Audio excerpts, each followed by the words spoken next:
All right, so I got my thumbs up. Oh, I can even hear it a little bit, so I'm going to move it away. Good evening. It is March 1st, 2022. It's a Tuesday. And welcome to this evening's Select Board meeting. Tonight we have a few executive session orders as well as the regular, but we'll start with the Pledge of Allegiance because we're all here live. I pledge allegiance to the flag of the United States of America and to the republic for which it stands, one nation, under God, indivisible, with liberty and justice for all. So in my appearing in multiple packets is after calling the meeting to order and the Pledge of Allegiance is the executive session components. And I know, and I've been here several years now, I know that there is a way that we read this. Is it just? In the executive session. It's in the executive session packet. So that's under the A? There you go. Nope. So I did have it. Right in front of it. All right. I just wanted to make sure I was on the right. Turn one page over. Yes, there you are. No, You I'm actually have it on the right. on the right Look at page. this. For those of you scoring at home, if you had that I actually got something right, you can put a little mark on your paper. So, but now I'm here at subsection A, and is there anything in particular, do I just read as it's written? Someone needs to read the motion, and then you're going to confirm it Okay. with the words of the chair, and then. All right, so do I have a motion?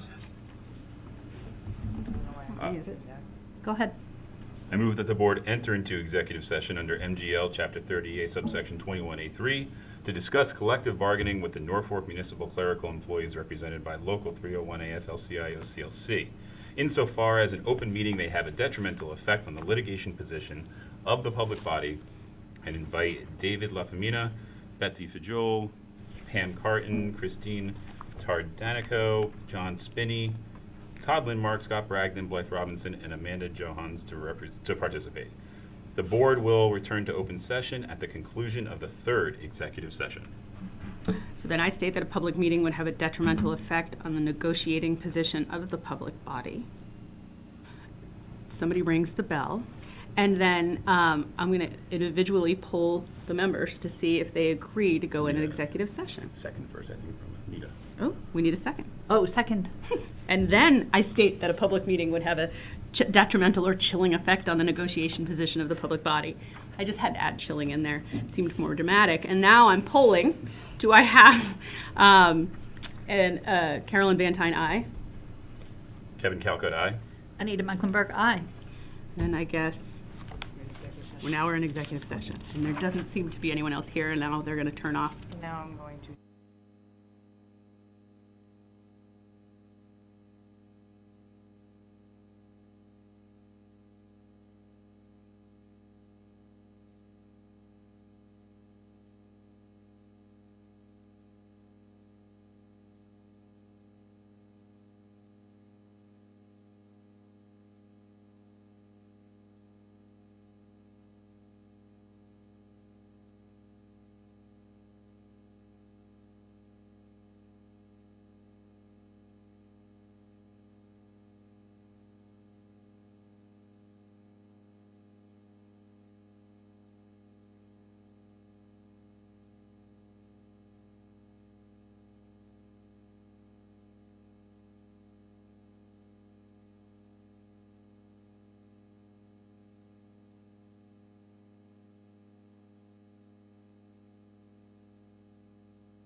so I got the thumbs up.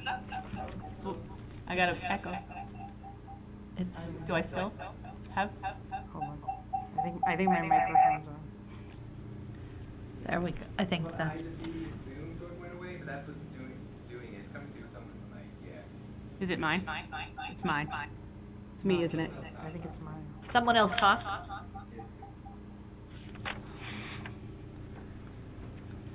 Yeah, it's something.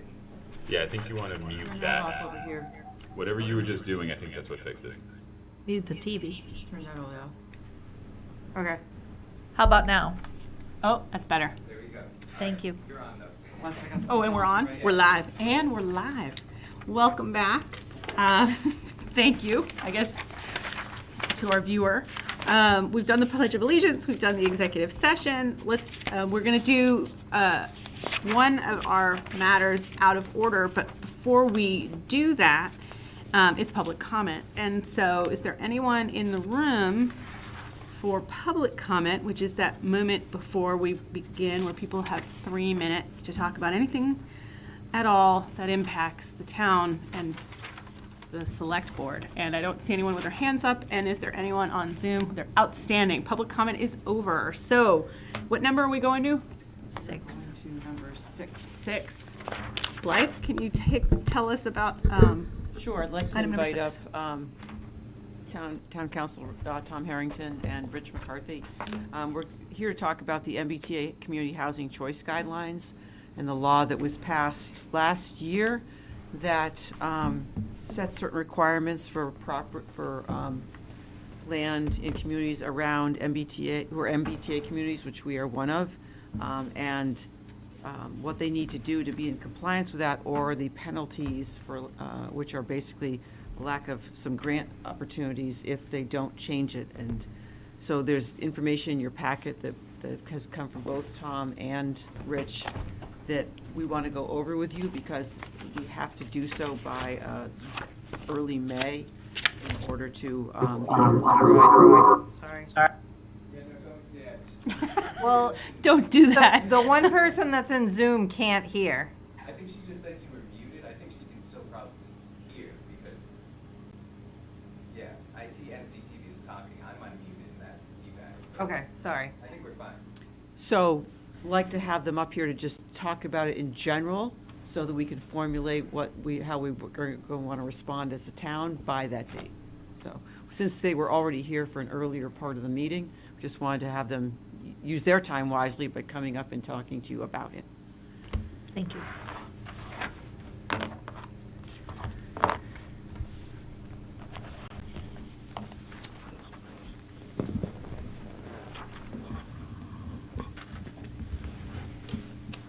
Good evening. Thank you for inviting us to the meeting this evening. I'm going to talk about the housing choice bill. At Blight Bench, I did provide a general overview to the board regarding the housing choice and the guidelines that are in draft form right now that are being put together between the MBTA and Executive Office of Housing and Community Development. There is in terms of the guidance document, there's a comment period that comments need to be submitted by March 31st. And then in terms of the second deadline, which is the May 2nd deadline, is towns submitting to outline how they comply or don't comply. We're in a little bit of a unique, I think, positive situation in some ways. Because of the zoning amendments that passed last spring, when the B1 committee was working and getting towards that goal, we were aware of the housing choice bill that was out there and being contemplated. And so at that time, we were working on drafting bylaw changes that would comply with the with potentially what was going to be passed through the legislation. The one caveat where at the time, the reasonable area requirement of what that means is under discussion and has been identified as an area that's 50 acres in size. For Norfolk. For Norfolk because of commuter rail. Well, no, actually, let me retract that. It's 50 acres in size. the district size, I think. Ours is 50 acres, so it may be other communities, but it's based upon, but then there's a density requirement based on transportation. Since we have the commuter rail, our area is an area that can yield 750 units, potential of the area. It's really just a math formula, 15 times 50 acres, and you get the overall number.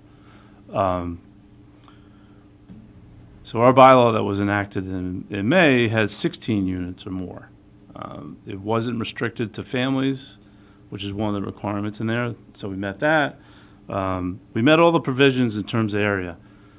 The thing that is kind of unfortunate in hindsight is that in good faith, we looked at the area that we were trying to encourage development and redevelopment, so we shrunk the B1 district by taking out town hall, the library, condominiums already built, to try to put forward a real district, if you will, right? That has potential to be developed. If I had known, if we had that crystal ball, I would have kept it all in, and we would have complied with all the provisions of what they're coming out with, because we would have had the area already. We would have met all the provisions, and then May 2nd rolls around, we could just submit and say, hey, here's our bylaw. Which, by the way, I did send to the state back last year to say, hey, we did do these changes to the bylaw. And while it wasn't needed at town meeting, the parking reduction that we did and the density increase, we could have utilized that new provision in statute, which was a majority vote, and ended up not needing a majority vote, but we both did it. So really 2 points. One is there an interest in commenting on the draft guidelines, which in some ways I think there are. But also, one else really the commenting on the guidelines. We have, so I'm just asking about potentially comment, or what I would propose is to draft comments and then have you review it and say yes or no and so forth, and then we could submit it by March 31st to submit them. Next Tuesday night, I'm going to be talking more with the planning board about it, and similar conversation about whether we should submit some comments about the guidelines. And there are some practical things, I think, in terms of this legislation, really kind of, you know, a lot of the communities that are further away from the city don't have sewer. So, you know, you're requiring a density that really can't work from a septic system side. So there's a lot of internally, you know, flaws with, I think, with what they propose. So in the big picture, I suppose I understand what they're trying to accomplish, but when you really get down to it, it's like, well, we have septic system requirements that we need to meet. There are stormwater requirements that need to meet on a piece of property with the new stormwater regulations that have come out. So there's a lot of, you know, inconsistencies there. Besides whether it makes sense or not, right? Like if the towns really want to, you know, it isn't mandatory. It is, you know, if you don't comply, you're out of the opportunity to apply for certain grants. In Norfolk's case, we have applied. So the causeway that was done on Lawrence Street was one of the grants that's tied to this program now. In the older version, all the street improvements in town center, another one. That was the same money. So that pot of money is money that the town has used successfully in the past. So while maybe some towns could say, you know what, fine, we won't, you know, we'll just stay the status quo, it affects different towns much differently who we have been successful using that money. And there are other funds, too, that are tied to it. So it's, you know, again, it's not mandatory, so we can do nothing. But if we want to try to seek some of those fundings, then you need to show compliance. What we would like to advocate for compliance is, hey, you know, we meet all the provisions. We're short on the acreage. I don't know if we'll get some grace or not, but that's one of the things when I come back to you in May, we're going to try to see if we can get them to just say we comply and we're set. We don't need any further action. And by the way, I should say the fact that residential is mixed use is acceptable. so that was, people were thinking about, well, does it have to be residential alone without commercial? But they are accepting residential as part of mixed use, which we have. We don't have all residential development within town center right now. It has to have a commercial component to it. So, if I could ask you just a quick question, are you saying that we need to have either a clarification as to whether or not what we've currently got in place pursuant to last year's town meeting, or the draft change by May 2nd? So Or really- is it clarification or the actual new bylaw? Like, do we need to do a special town meeting in order to effectuate the change? Right, because our town meeting is after May 2nd, isn't it? Yeah, there's a time for, so you don't have to comply right away. So you have to, as part of your application in May, it's how you're going to try to comply, and you have to. Okay. And you say, oh, well, this is what we're going to propose to do. So there's time to comply with it, so that's not pressing. But in kind of a two-step, I would probably like to maybe submit comments, and then maybe when we turn around and come back in May, maybe they think about it, It may not, it may When be. you say comments, what do you mean? This is on the draft guideline, so, Are you writing your dear legislators? I No, don't actually, agree with this it's or not- that. Is it that what you mean as a comment, or are you commenting like, hey, can we keep ours like this because of X, Y, and Z? Like, what do you mean by? I think the comments is the impact to our community in order to comply.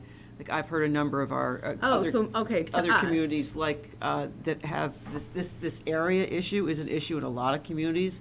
I think it was Norwood saying, we're gonna have to come up with 80 acres because we've got 3 stations, and that's a ridiculous amount, and it's gonna change the whole feel of our town center by adding this density, setting aside whether they can meet sewer or whatever. The 50 And so acres? we can go back and say, this is a concern for us. We've done That's all in these the other good guidance doobie parts of the law, documents. except for the technically. area, and we don't want to go out and rezone the church and town hall and maybe the condos on the hill to get, I think, it's 10 more acres we'd have to get to 10 more acres, yeah. But just to play devil's advocate, just for, and I think it's more, not so much as devil's advocate as to make sure if I understand it. If you carved, and I understand why we kept them out, right? Like, I understand the Yeah. focus and order. But if you were to put them back in, it doesn't mean that they have to knock down the church and the gas station and the condos on the hill. It basically buys you your 10 acres with sort of there's my 10 acres, and what are you going to do about it? Like, Yeah, right? we agree. And so that's what you're exploring, is to make sure that there isn't any other rock with something evil hiding under it. Yeah. Just, there you go. It's another one. Somebody's scoring the number of metaphors I've come up with tonight, right? So that's what you mean by comments, like what's. Exactly, Here, and also commenting on the area size, so, one, to keep it, maybe have it small, so what we have could work. Because and to be acceptable, to your point, it's like, well, if I have 50 acres and it's a library, a church, and a town hall, et cetera, I met your total area, but really it's not gonna produce anything. Do Does I that- even need to amend my does that make bylaws? sense? Right. Right. And mean, we give someone common sense on the other end, they would Yeah. probably be like, Right. yeah, that's, So in the draft guidelines, they use the term reasonable size. And they say reasonable size means not less than 50 contiguous acres with a unit capacity equal to or greater than the unit capacity specified in section 5 above, which for us is 750. So I think our discussion is, would this qualify as we reasonable? nailed 750. We're a little short on the acreage. What's really more important? Right, is it form over substance? Yeah. And Got by it. the way, we don't have a sewer that goes through all that. Subs. So we Right. can have a district, but we can't actually service the units that. Nobody can move into them. Right. So to that unit density that you just referenced, that calculation that gets you to 750, as I was going through the guidelines, it looked like there was a cap where you could not go below a certain number any further, regardless of the scale or size of your community. Norfolk has 3,600 residences. If you go up to a community that has like 7,600 residents, they're also at 750. I think that's right, yeah. So how does that make sense? How are communities that are so much smaller in scale expected to be able to keep up with larger communities that are more built to have the infrastructure for this kind of development? It doesn't make sense. Okay, so we should note that because This, Yeah, I think this has a very inside 128 centric bent to it, and Yeah. I think that's what we need to bring home. okay. And I'm sorry to be obtuse. By submitting comments, we're actually asking for an exception to there, or asking to have it overlooked. well, consider these comments in your guidelines development, so, So that we won't be yeah. prohibited from applying for those grants. Right. Correct, right. So it doesn't make sense, this. Right. There's not the infrastructure here, you know, all those kind of comments. Okay. I think that if we lean on the fact that, look, last spring, we put forth a zoning proposal to the town to be able to accommodate for everything that was listed in that initial draft guideline. What you've defined further now kind of makes it a little bit unreasonable for towns of our scale and size. Right. Is there any kind of wiggle room for us to be able to scale it down or some way, shape, or form, make it so that what we put forth complies with what they're suggesting? Right. Like maybe redraft your guidelines to address the unit count as kind of an either or than the unit count associated with the acreage. Right. Because you said as it stands right now, the B1 district that we put new zoning in for is 40 acres. Yeah, I measured out 40 acres, Okay. yeah. And that 750 that they're claiming, that's saying that we should be able to fit, regardless of how much land is buildable, you should have 750 residential units within that area, right? I think that's their goal. Yeah, So so that's they're just saying not it, but they're not feasible. saying it. It's- Right. It's, Right, it's, that's- it's yeah, like, it's- Okay. Like That if the makes more whole sense. area was the church, the library, the Yeah. home for wayward puppies, and none of that was gonna go away, you would never be able to get your 750. So A you'd be like, 10-story building next to Very- Chilla's, yeah. with, And there's with no buckets. Because there's no sewer, I was trying to get there Right. before Blackton. Yeah. Do you get Yeah. the sense that this was put forth as kind of a, hey, let's talk about it and figure out where we want to go moving forward? Or do Yeah. you get more of a sense that this is a definitive No, direction? the former. Okay, So, good. you know, and it's, they've kind of laid out an interesting process, right? So it's all about maintaining compliance so that we can access the grants. And so what we need to do before May 2nd is present the draft guidelines in a meeting to the select board. Check. We need to complete and submit the MBTA community information form, which we'll do. And then we need to submit updated GIS parcel maps to Mass GIS with kind of what we have now, which we can do. So we're still in compliance, we can still go for those grants. And then they'll they'll take the comments on the draft guidelines. And I do expect significant changes because I do think they were drafted with a very kind of, inside 128 bent to them. And I think they're gonna have to kind of have the, guidelines A and guidelines B. I don't know, but that's my thought. And so I do expect some more reasonable language in there. Okay. Thank you. Thank you. So we can draft for the next meeting, if you could talk to the planning board next week. We'll draft what we think our comments should be, bring them back to the board on the 15th, and they can say, yes, we like the letter or something, and get it done for the 31st. That's- Thanks, guys. That would be the plan. Perfect. It's a good plan. Thank you. Thank you for your time.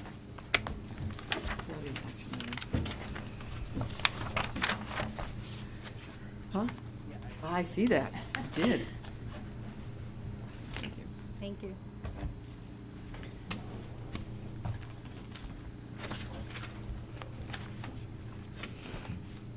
So we're back to number 2? We are. Yes. All right. So the next item is to reappoint Mary Sharkey to the Board of Registrars. Her term is up at the end of March. As we do, we reached out to the chair of the Republican Town Committee, and the letter came back from Ms. DeCenzo that they would like to have Ms. Sharkey renewed, so, for a 3-year term, so. Great. I have no questions, having seen the neutral and the Democratic town committees come through over the past few years. I don't have any questions. Do you have any questions? No. Kevin? None on my side. Do I have a motion? I move that the board vote to reappoint Mary Sharkey to the Board of Registrars. Do I have a second? Second. All those in favor? Aye. Aye. So nice not to have to do a roll call vote. It's the little thing. Number 3, Number 3 is 3, 6, 7? Yeah, 7 different requests for Town Hill. We're somewhat grateful they all came in at the same time, so we could put them all together on one list. Exhale School of Dance, Small Business Association, the Summer Concert Series, the Field of Flags for Memorial Day, Children's Performers, Norfolk Movie Night, and the Cactus and Succulent Society. So they've all been run through our process that Amanda handles to check with the various departments and make sure that everything's coordinated and everybody knows what they need to do to submit us a check for damage and what they're doing with their signs. And these are all folks we've dealt with before, have all gone very well. So we put together, similar to the way we do warrants, we put together one omnibus motion to approve all of them unless you wanted to change something in some way. The only note I want to make is that I did make an error. August 2nd is actually a Tuesday. So it says Monday, August 2nd, but Okay. it's actually Tuesday, August 2nd. I have no questions. Do you have any questions? None? Okay. No questions from my end. Do I have a motion?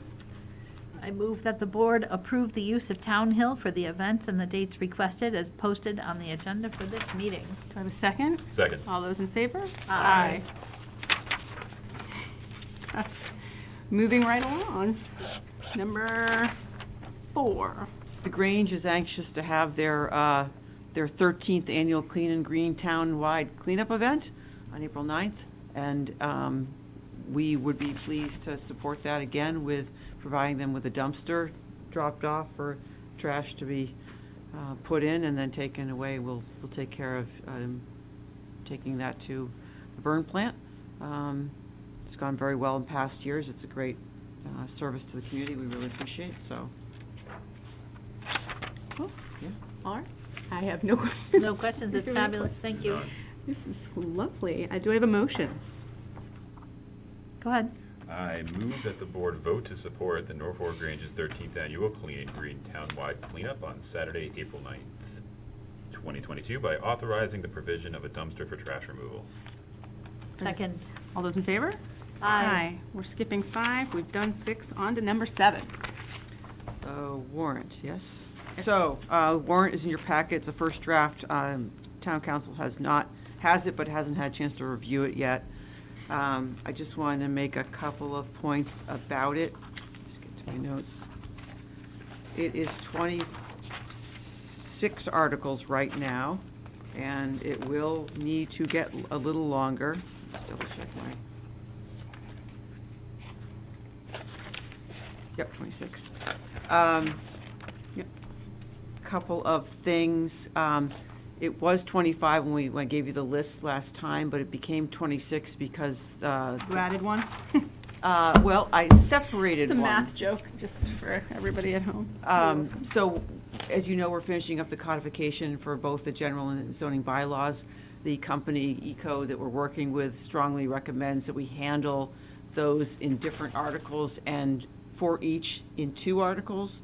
So the first article would be one to allow for renumbering and reorganizing the whole document. And then the second article is a much longer one, which goes through all of the changes that are recommended. So I think it added, 10 pages to the warrant? Wow. It's Articles 17 and 18. And so I've dropped those in. We have a meeting with Tom again on Thursday, and planning and building department to go over the zoning bylaw. Right now, there's only one article in here for zoning, as I thought first we were going to do it. I'm going to switch that out, and we'll end up with 27 articles, because it's similar. There'll be a article that allows us to renumber and insert chapters and articles and all that kind of stuff. And then the specific zoning changes will be the subject of the second one. So it will get longer for those reasons. And there's always other things, right? Like, people can still do their petitioning. So they can. I'm glad you brought that up. There are a couple of articles that I expect we will need to Oh. reopen the warrant for at the next meeting. One of them is to a citizen petition, it's to set some kind of a deadline in our bylaws. Right now, as you know, isn't one they yet. can, someone can turn in 10 signatures and an article the morning that you sign the warrant. And so advisory actually brought that up last week when they met to say, hey, we'd like to think about doing that. So I've asked them to give me a little more meat to what they'd like to achieve, and the board could vote to open the warrant next time to do that. Also, we've identified that we can rescind a borrowing that we did for the H. Olive Day roof. We had an authorization to borrow more than we ended up needing. Once we'd gotten the money from the MSBA, we can simply take some of that off our books and allow levy capacity for something else. So it's just good housekeeping great. Awesome. that got identified with finishing up the most recent audit. And just a quick question on that, Blake. There is no potential overlap or efficiency potential as it pertains to the monies that are going to be requested for the feasibility study, right? You would want to keep that completely separate. Keep it separate. There is money left over in what we did borrow that we can put towards Freeman Kennedy. Got it? I think about $80,000. Okay. So we don't need as much money from another source. But this is money we had authorization to borrow that we didn't actually. Never actually borrowed. Got it. Yeah. Makes sense. Thank you. Yeah. So the other things I wanted to tell you about, Article 9, which is a borrowing, a capital from borrow. We don't usually do that this time of year anyway. We aren't planning for any major projects that we need to borrow for. Right now, there's a blank just because I wanted to confirm that, and that will get fixed. To your point about the feasibility study, that is Article number 13 in here right now. It's language I received from the schools, and it's about $150,000 funded how we just discussed. And those are the highlights. The rest of it's pretty straightforward as we do every year. We're going to be talking about the wastewater treatment plant at the next meeting, so we may need to adjust with an article for that, and we'll Right. talk about that more that night. So advisory has this as well. They're going to start their review. They're talking with Rich McCarthy tomorrow night about the zoning article specifically is on their agenda. And they want to wrap up all their work by mid-April, so. Unless you have specific questions, those are the only highlights I wanted to give you. I have no questions. No questions? None. Thank you. I'm good. Thank you. Well, and we don't even need to do a motion on that one, so I guess we're moving on to 8. So at your table, everyone got budget book. Excellent. So this is the first draft. And I'm taking this home. my question to you is, how do you want to, what type of process do you want to undertake to review the budget this year? Just so, Todd and I can plan for that. I can make a PowerPoint presentation at the next meeting. That's what we did last year, or we can do something else. Todd is at accounting school in Amherst on the 15th, so he might be able to be here by Zoom, but he won't be able to be in the room. So I don't, So from a timing standpoint, I like the idea of the PowerPoint. That was really helpful for me. I'm a visual learner. And we've already established, not a huge numbers fan. The question that I have in terms of timing, like if there are sections of the budget, I haven't gone through it yet. If there's a section of the budget that I have questions on, why is this so much, et cetera.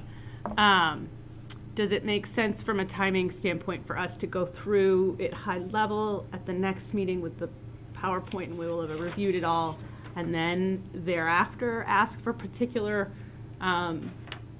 groups to come or department heads to come? Sure. Or is there enough time for that? there is. There's actually, I just thought about this earlier today, there's actually 5 Tuesdays Okay. in March. So not that people want an extra meeting, but we could possibly meet the last week in March and do reviews. Some of them, I'll give you the very high level. It's not balanced as you have it today. We are The overall increases are 5.2% for a variety of reasons that you'll see in there, and the revenues can't support that. There are ways to deal with that, and so what we really want to talk about is, are you comfortable with the things that people are asking for? Because there are good reasons for why they're being requested, or things we can't simply decide not to do. How do we want to close that back? Do we want to cut back Okay, in some great, areas, or do we great. want to utilize more ARPA funds or some free cash or some way to do that? So that's a great conversation to have, I think, at the beginning, and then sort of Right, so, yep. explore. I mean, how are you, and I'm open to other people's ideas as well. I know that everybody's asks are for good reasons. I just think sometimes somebody else's good reasons may not be my good reasons, or, Right. If, we did divide this up a little bit more. There's now a budget message section after the introduction, and that should hopefully give you, if you were just able to read that through revenues, you'd have a very good sense of everything, and then the department pages give you even more detail. But if you're looking for the Reader's Digest version, hopefully that gives you a good sense of where things are Great. at. So Thank you. my suggestion is start there. I'll also email to you the detailed breakdown that Todd has done, which shows all the numbers in one place. I meant to tuck that in at the last minute tonight, and I forgot, but I'll email it to you, and that I think can help you as well see it from a different perspective. And the only other thing I would say is, from a timing standpoint, I don't know what's on deck for the 15th, other than this in terms of amount of time to add a department head or heads that day. But I will review this stuff this week, and reach out to you and say, these are, like, before we've even had the pitch, these are the ones that I'm pretty confident I'm gonna wanna hear from, if it makes sense with their schedule, or with, and maybe everybody can do that independently of me, so that we're not creating any, verboten communications. But maybe we can start the ball, I don't know, however it makes the most sense. But I do like the idea of having, because I think that people will find that useful, even if it ends up that they don't watch it live, but they can go to the website and drill down. Yeah, advisory is supposed to start their review on the 16th, the next night, so people could watch that as well. Oh, perfect. Yeah. So just a couple other things. We finally, after over a year, just heard today that we won a hazard mitigation grant from FEMA. We actually passed money for that last May, our share. Finally, just as they're rolling out the applications they're taking for the next year, they just finally told us we got for last year. That's great, because the town had a plan that expired a couple of years ago and never renewed it. So we're starting over again, but at least we're starting, so that's great. COVID, 18 new cases in the last week, so definitely, like everywhere else, trending down.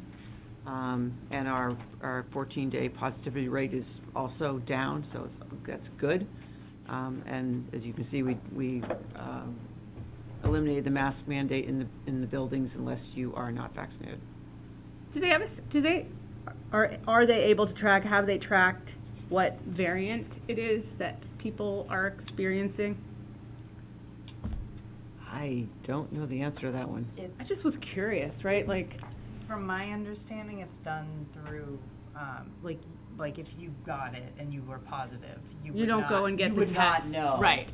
But they'll send a That's where they're getting sample the of data. them to the state, not, anonymously. It wouldn't have your name on it, and they test so many of them to see through pooling what the dominant one is, but But if you only test at home with your home kit and you never, not gonna- and you put it in your trash can, that goes to no one. right, So which is probably a good thing. we do have the new dashboard up on the website under Board of Health that Franklin has put together for each of the 3 towns in the Alliance. That's some different take on all the data.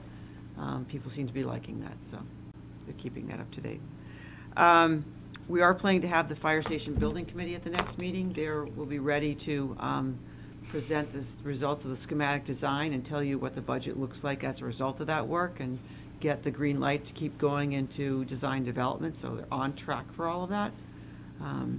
So I wanted to tell you about that. School committee had wanted to come in next month on the 15th to talk about the approval by the board to reapply for MSBA. One of their members can't make it, they'll be out of town, so they'd like to come in on April 5th instead. Saw that, that makes sense. To do that. And it's the same one, right, that she's done before? Yep. I'm not underselling, I think she does a really great job of Yep. explaining. Yep, yep.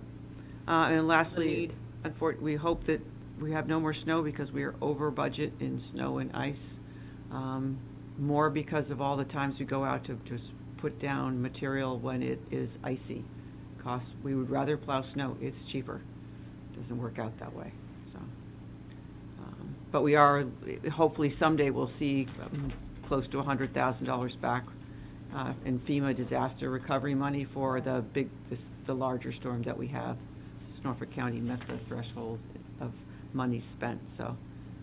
Might not happen in anyone's lifetime on this board, sitting in this room, but. Don't hold my breath, is that what you're Don't hold telling me? your breath. Okay. So, Don't hold doesn't your help breath. us this year. So those are just that's what I wanted to cover tonight. Kevin, you have any questions? No questions, thank you. No question. So I guess now, number 9. Motion on number 9? I put that away, sorry. I move that the board approve 3 warrants for the period of February 15th, 2022 to February 22nd, 2022, as printed on the agenda for this meeting. Do you have a second? Second. All those in favor? Aye. I also move that the board approve the regular meeting minutes of February 1st, 2022 and February 15th, 2022. Second. All those in favor? Aye. Do we have any other motion? Like to Want to leave? go for the trifecta? Go for it. I motion to Absolutely. adjourn. Second. All those in favor? Aye. It is unanimous, as I used to say. Thank you.